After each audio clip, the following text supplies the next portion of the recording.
Hey guys, welcome back to my channel, Tina's Leg. Today I'm just going to be sharing with you about the type of amputation I have and the kind of prosthetic that I wear. And I'm also going to show you the very first artificial leg that I ever got and the one I learned to walk in. So I hope you enjoy. I hope you learn something new, because if you have 2 feet, you don't know what it's like when you don't. The type of amputation that I have is called a Symes amputation. And what that means is it's cut up above the ankle bone.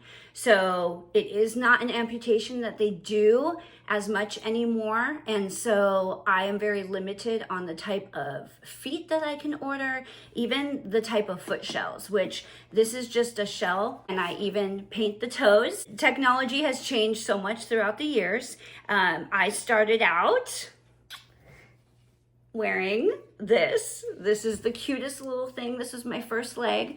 When I was 20 months old, that's when I had my amputation. I was 2 years old when I got my first leg. And if you'll notice, it's all one piece, and it is solid on the inside as well as the outside. So I have always had to wear socks in my legs to add a cushion, to be able to have some softness when I wear my legs. This was what I learned to walk in, and this was before they had any kind of suction technology in order to keep the legs on. So this was how they made it. They attached a strap. There's bolts on the sides of the leg. They attached a strap, and this went around my waist. And this is what held my leg on. I have so many stories from my childhood, but there was a time when my dad was carrying me into a restaurant and the whole waist strap came loose. And as he was carrying me, my leg slipped off in the middle of the restaurant. So, you know, technology has come a long way since then. But I do want to share, though, that even there are no toes. There's no toe definition on this foot. And I'm 51. So 51 years ago or 50 years ago when they did the surgery, this was the best that they had. And so growing up, even in elementary school, my feet did not have toes. So if I wanted to wear sandals to school, and I live in Arizona, it's hot. I wear sandals 90% of the year. And so if I wanted to wear sandals, this is what it looked like. It wasn't super cool. It wasn't until about junior high where I actually was able to get a foot that had toes.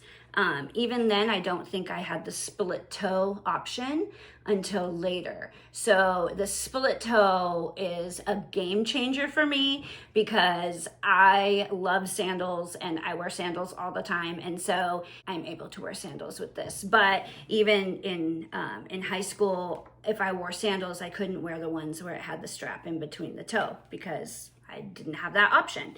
So over the years, that has been awesome that has changed. However, because my type of amputation is, I guess, becoming obsolete, I am limited to the companies that make my products and that provide me with even the foot shells. There are only 2 companies, I believe, that make this particular foot shell that even has the option for the split toe.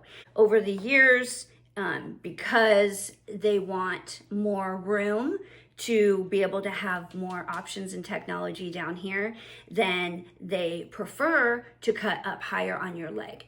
And so that's mainly the kind of prosthetic legs you'll see around is obviously where it's below the knee, but they still have room. How the technology has developed over the years is that it gives you a spring-loaded action when you walk.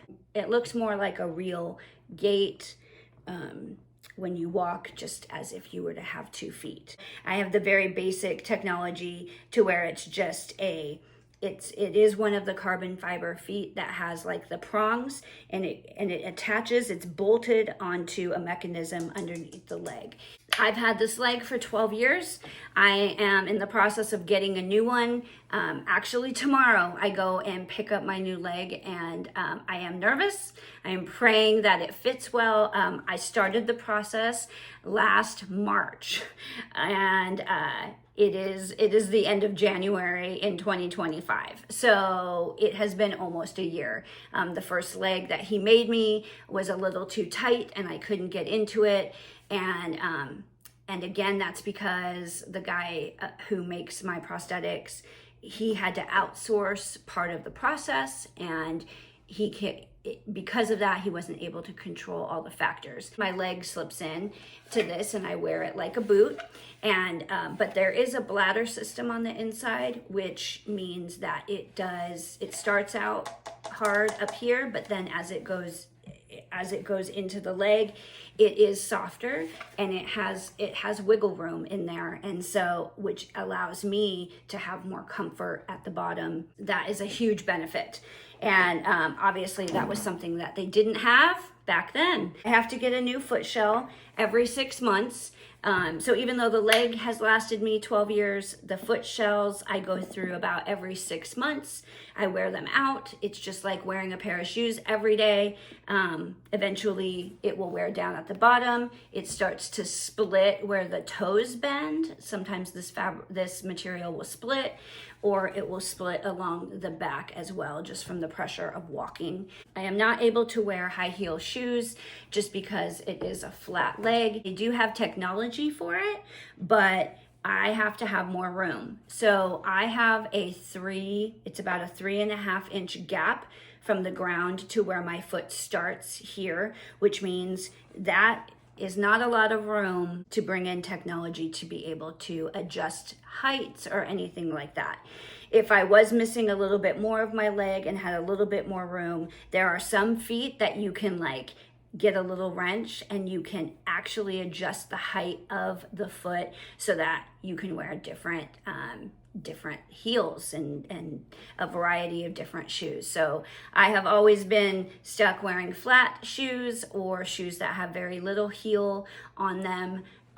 So when I find a pair of shoes that I like, that fit well, and that I enjoy, I often buy them in multiple colors because I am very limited on what's out there and what I'm able to wear. So they were able to take my original heel pad and they cut it off, and then they reattached it to my stump, and that allowed me the ability to be able to wear a leg quicker. I didn't have to develop calluses or anything like that most amputees have to develop before they can even get into a prosthetic leg. That can take, for some people, that can take years after their surgery to be able to get their stump strong enough to have the pressure of their weight on a leg. And so I was super blessed with that. My first video, if you watch that, I do show you my leg, show you my heel and the base of it, but it is a regular heel pad.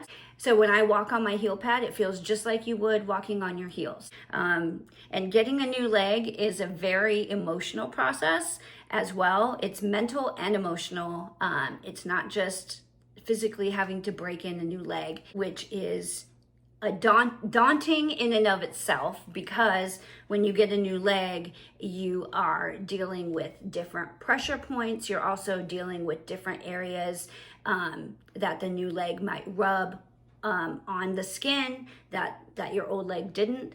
And so it can take 6 months to break in a new leg. And I actually have to get in a good mental headspace to be able to even start the process. And like I said, I started it last March. It is now January of 2025. And so I'm hoping and praying that that leg that I'm picking up tomorrow will actually fit, that it will be comfortable for me. So yeah, if you have any questions, if you have anything that you would like to know or that you would like me to explain further, please let me know. This is a whole new thing for me, doing YouTube and kind of giving you a glimpse into my life. And I will have to keep you posted on my new leg that I'm picking up tomorrow. And I hope that I hope it goes well. But yeah, please comment down below. Please like and subscribe. I am planning on posting a lot of content. The goal is to do some funny content. I'm going to do some serious content like today, where it's more informative and gives you a little glimpse into my life and some challenges that I've had to deal with over the years. But if you have any suggestions for videos or you have any questions, please comment down below. I would love to answer your questions. Just see what you guys think about this and if this is something that you found interesting and that you enjoyed watching. So again, I hope you enjoyed the video. Please take care and I'll see you next time. Thanks, bye.